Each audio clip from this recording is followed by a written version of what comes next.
You'll often hear that autistic people are more prone to heavy metal buildup because their detox pathways don't work properly. Is that true? Let's actually look at it.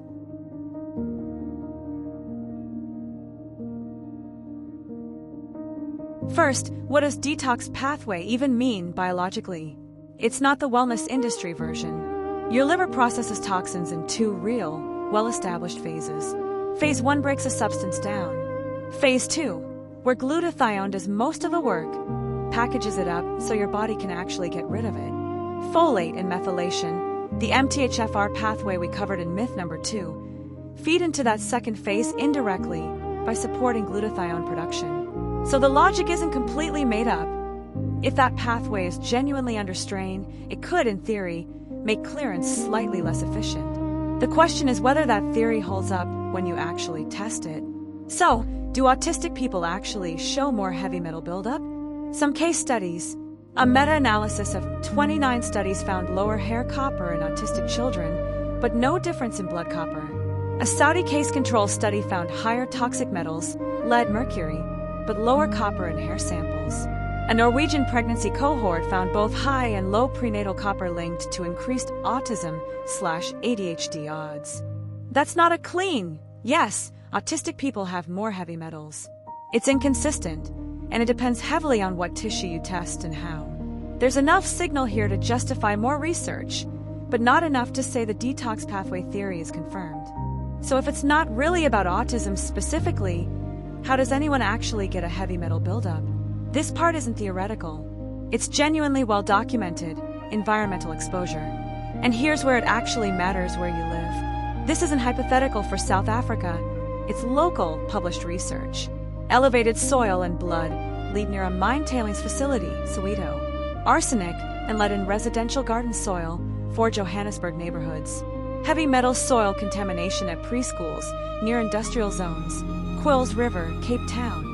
Documented lead poisoning cases in adolescents from illegal artisanal mining exposure. So heavy metal exposure is a real South African issue, but it's tied to specific geography and circumstances, like living near mine tailings or old industrial land, not something every family needs to assume applies to them by default. So what does real heavy metal toxicity actually look like?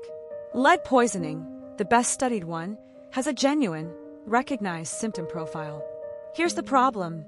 A lot of those symptoms, irritability, fatigue, GI discomfort, developmental differences, also show up in autism itself, in ADHD, in iron deficiency anemia, in thyroid conditions, in plain old poor sleep. None of that is unique to metal toxicity. So when a symptom checklist gets shared online, it's easy to look at an autistic child, recognize some of those traits, and assume metals must be the cause, when the same list overlaps with a dozen other, more common explanations. So why does this show up on social media and in functional medicine so often? A few honest reasons. It offers something concrete when mainstream care often can't.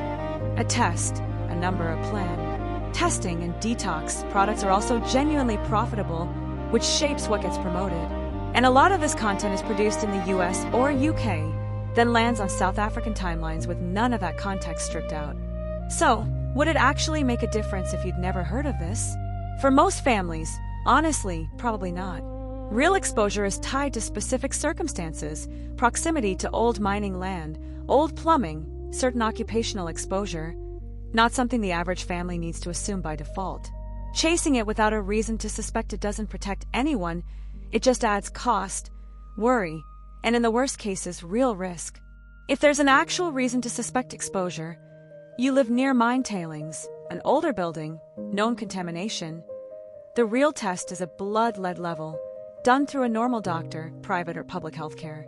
That's the test with an established reference range and real clinical meaning.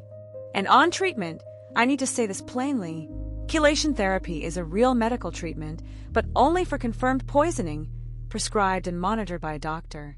Using it as a general detox, without a confirmed diagnosis, isn't supported by evidence, and it's not just unproven. In 2005, a 5-year-old autistic boy died of cardiac arrest during chelation, given for exactly this reason. It was one of 3 chelation deaths reported to the CDC in that period.